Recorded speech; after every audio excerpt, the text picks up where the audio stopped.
لیکن یہیں پر اٹک جائیں گے. الا الذين امنوا وعملوا الصالحات وتواصوا بالحق وتواصوا بالصبر. حق کل کے لیے چوٹ پر بولتے رہو. حق بولنے میں پٹری سے مت اترو. پٹری سے اترنے کا مطلب بدتمیزی آپ کی زبان سے نہیں نکلنی چاہیے، لیکن اس کا یہ مطلب نہیں کہ حق بات نہ بول سکتے. حق بولو، چاہے وہ بندوں کا معاملہ ہو، بیٹوں کی زمین و جائیداد بیٹوں کے درمیان تقسیم کرنے کا معاملہ ہو، یا لوگوں کے درمیان پنچایت بیٹھی ہوئی ہو. وہاں یہ مت دیکھو کہ میرا رشتہ دار کی طرف یہ فیصلہ چلا جائے، یہ نہیں. حق حق بولیے، اور دین کے معاملے میں بھی حق بولیے. حق کے ساتھ سمجھوتا نہیں. اللہ رب العالمین نے یہاں تک کہا، قرآن کریم اگر آپ پڑھیں، ان اللہ یأمر بالعدل والاحسان، اللہ رب العالمین عدل اور احسان کا حکم ہر حال میں دیتا ہے. یہاں تک فرمایا کہ غیر تم ایسا مت کرنا اہل ایمان ہو کر کہ مومن ہو تو غیر مسلموں کے ساتھ انصافی ہونے لگے. حق کے معاملے میں آپ غیر مسلم کے ساتھ انصاف کریں گے، اور وہ مشہور واقعات آپ کے سامنے ہیں ہی. اللہ کے رسول صلی اللہ علیہ وسلم کے پاس جب مقدمات آتے ہیں تو غیر مسلم کا بھی آ رہا ہے، یہودی کا اور مسلمان منافق کا، لیکن اللہ کے نبی صلی اللہ علیہ وسلم دونوں کی گفتگو کو سننے کے بعد فیصلہ کرتے ہیں یہودی کے حق میں. بخاری شریف کے اندر وہ واقعہ بھی ہے کہ دونوں آدمی جھگڑا لے کے نبی کے پاس آتے اور کہتے ہیں یہ میری زمین، وہ کہتا ہے یہ میری زمین، اور دونوں صحابی. اللہ کے رسول کہتے ہیں یہ کیسے ہو سکتا ہے، زمین جو ایک ہی کی ہوگی، دونوں کے دعویدار کیسے ہو سکتے ہیں. آپ نے دونوں کی گفتگو سنی، اور دونوں کی گفتگو سننے کے بعد آپ کو یہ محسوس ہوا کہ ایک آدمی زیادہ بولنے والا ہے، ایک آدمی کم بولنے والا ہے. ایک آدمی بڑا بولتا چلا جا رہا ہے، اور دوسرا آدمی اپنی بات صحیح سے کہہ نہیں پا رہا ہے. جو آدمی زیادہ بول رہا ہے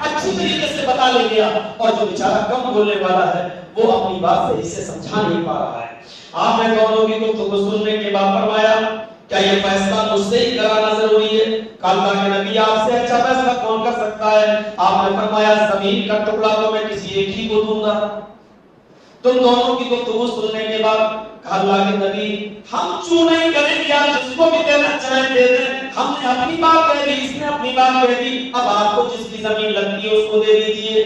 نبی اکرم فیصلہ کرنے سے پہلے کیا کہتے ہیں؟ سنو میں فیصلہ تو کرنے جا رہا ہوں، تمہاری بات زیادہ سمجھ میں آ رہی ہے، تمہاری بات کم سمجھ میں آ رہی ہے، لیکن کبھی کبھی ایسا ہوتا ہے کہ زیادہ بولنے والا اپنے جھوٹ کو بھی اپنی ہنر سے بہت اچھی طریقے سے پیش کر کے سمجھانے میں کامیاب ہو جاتا ہے، اور کبھی کبھی بہت بڑا سچا بیچارہ زبان دراز نہ ہونے کی وجہ سے اپنا سچ بھی صحیح طریقے سے پیش نہیں کر پاتا ہے. سنو یہ زمین میں تمہیں دے رہا ہوں کیونکہ تمہاری بات میری سمجھ میں آ رہی ہے. آج سے زمین کے ٹکڑے کے مالک تم ہو، لیکن یاد رکھنا تمہیں اچھی طریقے سے معلوم ہے یہ زمین تمہاری ہے یا نہیں ہے.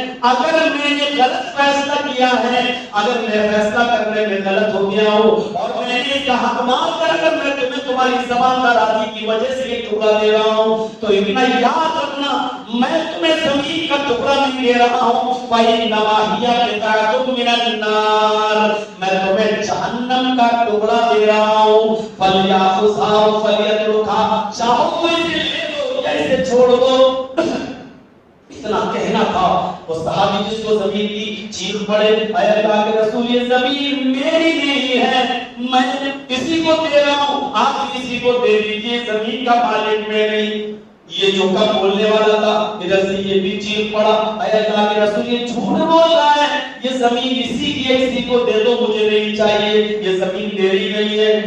پڑھیے بخاری شریف کی شرح میں فتح الباری حافظ احمد ابن حجر الاسقلانی لکھتے ہیں دونوں نے وہ زمین چھوڑ دی، کسی نے نہیں کی، وہ کہتا میری نہیں، وہ کہتا میری نہیں. بعد میں دونوں نے مل کر وہ زمین اللہ کے نبی کو دے دی. آج تک فیصلہ نہیں ہو سکا کہ ان دونوں میں سے وہ زمین کس کی تھی، اور اللہ تعالیٰ نے بھی محمد رسول اللہ کو نہیں بتایا کہ وہ زمین کس کی تھی. کہ بعد میں کسی صحابی پر یہ الزام نہ لگنے لگے کہ یہ امانت میں خیانت کرتا تھا یا یہ بھی بے ایمان تھا. دونوں نے اپنی اپنی زمینیں دے دی اور اللہ کے رسول صلی اللہ علیہ وسلم نے اس زمین کو بیچ کر اس کے پیسے کو اس کی رقم کو کسی دین کے کام میں لگا دیا. میرے بھائیوں یہ حدیث اور نبی کا فیصلہ یہ بتا رہا ہے کہ اگر غلط فیصلہ میں دے دوں تو میرا فیصلہ بھی کسی ناحق کو حقدار نہیں بنا سکتا ہے اور کسی حقدار کا حق نہیں مار سکتا ہے. اس لیے دنیا کی عدالتوں سے اگر پراپرٹی اور زمین و جائیداد کی ڈگری مل گئی ہو تو یہ مسئلہ جنت کی آخری فیصلہ ہے. یہ یاد رکھنا مالک یوم الدین قیامت کے دن کا مالک ایک اور بیٹھا ہے جو مالکوں کا مالک ہے اور سچا فیصلہ اس کے دربار میں ہوگا. سچا فیصلہ اس کے دربار میں ہوگا. تو ان الذین آمنوا وعملوا الصالحات وتواصوا بالحق حق بات اور سب سے بڑی حق بات وہ ہے جو ذمہ دار کے سامنے کہہ دی جائے, بادشاہ کے سامنے کہہ دی جائے, خلیفہ کے سامنے کہہ دی جائے. جیسے حضرت انس رضی اللہ تعالیٰ عنہ نے انس بن مالک نے بہت لمبا زمانہ پایا, یہاں تک کہ ابو بکر کا زمانہ, عمر بن خطاب کا زمانہ, عثمان غنی کا زمانہ, حضرت علی کا زمانہ, بہت سے زمانے پائے, یہاں تک کہ عمر بن عبد العزیز کا زمانہ بھی پایا.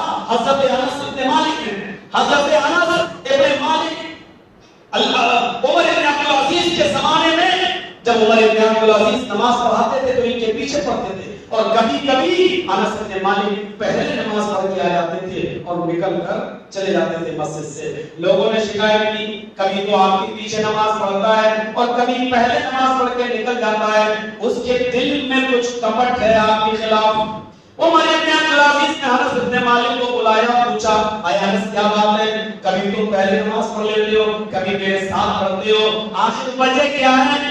اے انس بن مالک کیا تم جماعت میں انتشار پیدا کرنا چاہتے ہو, کیا اختلاف کی بنیاد ڈال رہے ہو؟ تو انس بن مالک نے کہا نہیں میں نے کبھی اختلاف کی بنیاد نہیں ڈالی. اے خلیفہ, اے عمر بن عبد العزیز, امیر المومنین, میری نگاہیں میری آنکھیں جناب محمد رسول اللہ کے نماز کے اوقات کو پہچانتی ہیں. میں نے نبی کے پیچھے نماز پڑھی ہے, میں نے عمر بن عبد العزیز سے کہہ رہے میں نے نبی اکرم کی نماز ظہر کا وقت بھی میں جانتا ہوں, عصر کا وقت بھی جانتا ہوں, مغرب کا وقت بھی جانتا ہوں, عشاء کا وقت بھی جانتا ہوں, فجر کا وقت بھی جانتا ہوں. امیر المومنین جب آپ اس وقت نماز پڑھتے ہیں جب ہمارے نبی جناب محمد رسول اللہ کے نماز کا وقت ہوتا ہے ظہر عصر, جب آپ نبی کے نماز کے وقت پر پڑھتے ہیں تو میں آپ کے پیچھے پڑھ لیتا ہوں, لیکن جب آپ لیٹ ہو جاتے ہیں تو میں نبی اکرم کے نماز کے اوقات میں اپنی نماز ادا کر کے نکل جاتا ہوں, پھر میں آپ کے پیچھے نماز نہیں پڑھتا اور جماعت میں انتشار پھیلانے کی میری کوئی نیت نہیں ہے. میں اکیلے نماز پڑھ کے باہر آ جاتا ہوں کیونکہ میری آنکھیں میری نگاہیں جناب محمد رسول اللہ صلی اللہ علیہ وسلم کی نماز کے وقت کو اور آپ کے ٹائم کو پہچانتی ہیں. پھر خلیفہ عمر بن عبد العزیز نے اس سے نماز کا ٹائم ٹیبل لیا اور وہی نماز کا ٹائم ٹیبل سورج اتنا ہو تو یہ اتنا ڈھل جائے اور یہ وہ ساری چیزیں انہوں نے اس حساب سے نوٹ کر کے پھر اس حساب سے نماز پڑھنا شروع کر دیا. حق وہ ہے خلیفہ وقت کے سامنے بول دیا جائے اور کسی بھی ملامت کرنے والے کی ملامت کی پرواہ نہ کی جائے. میرے بھائیوں حق میں حقوق بھی شامل ہے, ایک دوسرے کے حقوق ادا کرنا. اسلام تو وہ مذہب ہے جو ماں باپ کے حقوق بیان کرتا ہے, بیوی کے حقوق بیان کرتا ہے, اولاد کے حقوق بیان کرتا ہے, پڑوسیوں کے حقوق بیان کرتا ہے, غیر مسلموں کے حقوق بیان کرتا ہے, قیدیوں کے حقوق بھی بیان کرتا ہے اور انسانیت کو برقرار رکھتا ہے.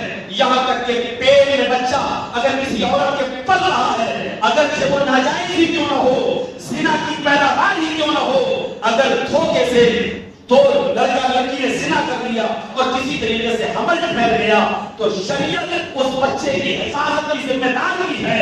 غلطی دونوں کی ہے, بچے کی پیدائش کے بعد ان دونوں کو شریعت کے مطابق سزا دی جائے گی, لیکن جو حمل پھیل گیا ہے اس معصوم کا کوئی قصور نہیں ہے, اس لیے اس کو دنیا میں آنے کا حق ہے, اس کو بھی نماز پڑھنے کا حق ہے, اس کو بھی اسلام پر عمل کرنے کا حق ہے, اس کو بھی عالم قرآن اور عالم حدیث بننے کا حق ہے, اس کو بھی اپنی جنت بنانے کا حق ہے. اسلام اس بچے کو بھی گرانے کی اجازت نہیں دیتا ہے. میرے پیارے ساتھیوں, یہاں تک کہ اسلام کے اندر جانوروں کے حقوق بھی متعین کر دیے گئے ہیں. یہ جانوروں کے حقوق ہے اور حضرت عمر نے خلیفہ بننے کے بعد گھوڑے کے اوپر کتنا مال لانا چاہے, اونٹ کے اوپر کتنا مال لانا چاہے, اس کے اوپر کتنا بوجھ لانا چاہے, یہ سب کا قانون دیا تھا تاکہ تم اپنے جانوروں پر مال اور لوگ لاتے ہوئے بھی اس کے اوپر ظلم نہ ہو سکے، اس کے اوپر زیادتی نہ ہو سکے۔ ذمہ داروں، اگر آپ مسجد کے ذمہ دار ہیں، جمعیت کے ذمہ دار ہیں، جماعت کے ذمہ دار ہیں، تو ہماری ذمہ داری اور اونچی ہو جاتی ہے۔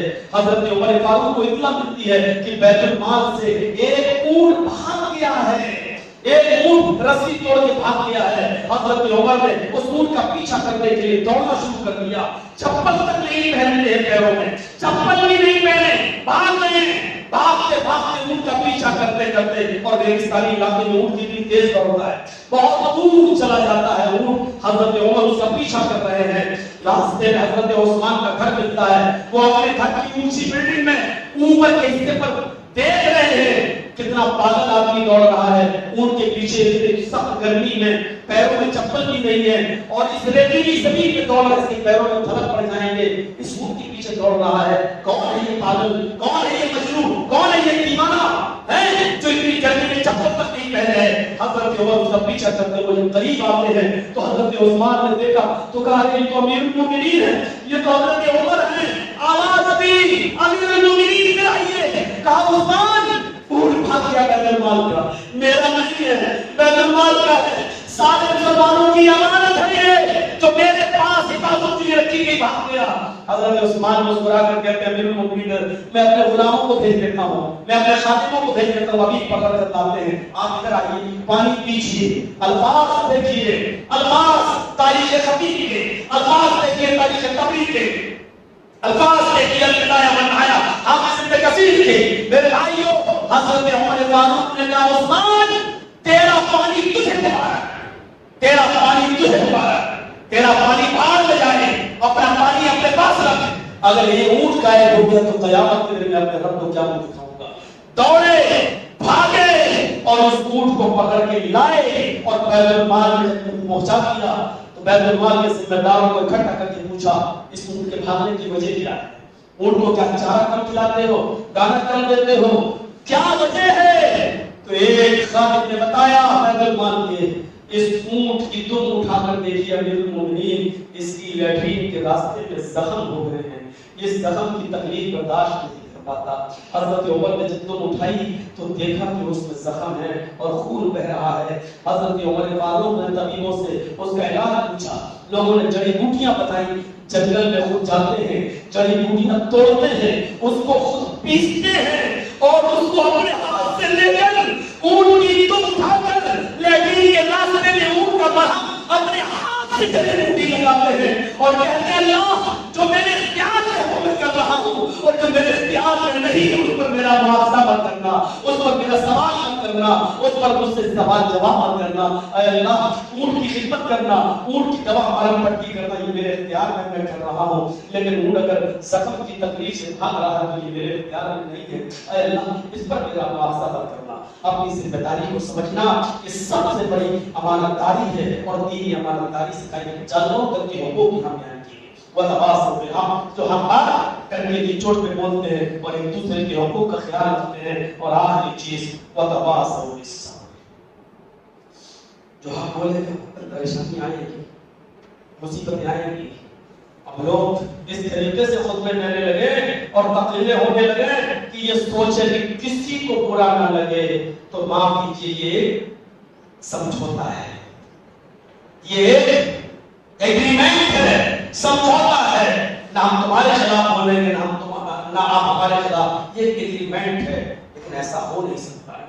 حق بولو گے تو پریشانی تو آئے گی، سچ بولو گے تو سننا تو پڑے گا ہی، جیلوں میں بھی جانا پڑ سکتا ہے، مصیبتیں۔ اس منبر کے اوپر کھڑے ہو کر حضرت بلال کی پریشانیوں کو بیان کرنے کا حق صرف اس کا ہے جو اپنے اوپر کی ان پریشانیوں کو برداشت کرنے کا کلیجہ اپنے اندر بھی رکھتا ہو، دل و مندہ اپنے اندر رکھتا ہو، جو حضرت خبیب کی طرح آنے والی پریشانیوں کو برداشت کرنے کا دل، کلیجہ اور گردہ اپنے اندر رکھتا ہو، تب وہ توحید کی دعوت اس منبر پر کھڑے ہو کر دے، ورنہ اس سے تو توبہ بھری ہے، راضی رہے رحمان تھی اور خوش رہے شیطان تھی، نہ ہم تمہیں ناراض کریں گے نہ ہم تمہیں ناراض کریں گے، تم سے بھی ہمارے تعلقات ہیں اور آپ سے بھی ہماری اچھی بنتی ہے، یہی تو آج کل سیاست ہے، یہی تو راجنیتی کا ایک حصہ پارٹ بن چکا ہے. اسی کا نام دیکھ رہے ہو پارلیمنٹ کے اندر کیسے ہریالی اور مگرمچھ کے آنسو بہائے جا رہے ہیں. کسی کی بدائی ہو رہی ہے اور کسی کی بدائی پر ہریالی اور مگرمچھ کے آنسو بہائے جا رہے ہیں. مجھے کچھ بولنے کی ضرورت نہیں ہے، ہمیں تو پریشانیاں اٹھانے اور برداشت کرنے کی ایک عادت سی پڑ چکی ہے، لیکن تم نے ان پریشانیوں کو اٹھایا نہیں ہے. اس لیے میں نہیں چاہتا ہوں کہ تمہیں ان پریشانیوں میں مبتلا کر کے جاؤں. میرے پیارے ساتھیوں، ذرا تصور کیجئے آج یہ سیاست ہو چکی ہے کہ کہیں 5000 گجرات کی سرزمین پر قتل ہو جائیں اور مرڈر ہو جائیں تو ایک آنسو نہیں گرتا ہے.